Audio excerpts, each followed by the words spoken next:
Hello, my name is Rainer Hanekamp. This is Engineers with the latest updates from the Angular community in 100 seconds every week. The monthly Q&A session with Mark and Jeremy took place. This time, Jeremy had the passive role, not writing code, and used this opportunity to answer quite a lot of questions. The Angular team is moving more and more parts of their API to signals.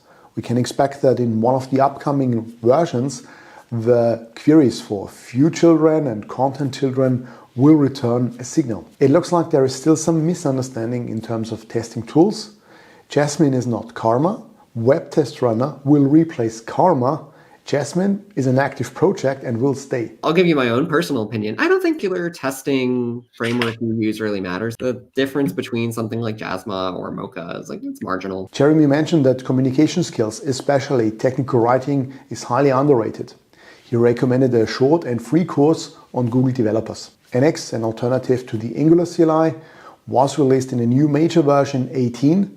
It comes with Project Crystal, which is also known as task inferring. That means if a plugin detects a certain configuration file from a tool that the plugin knows, then it will automatically register the appropriate NX tasks. For more information, there is a launch event lasting half a day this Thursday. TypeScript 5.4 was released in the beta version, which traditionally contains already all the major features. With no infer, we get a new utility type, which is useful for generic types and allows us to define those places where type inference should happen and where not. And that's it. Wishing you a nice weekend. See you in the next episode. Goodbye.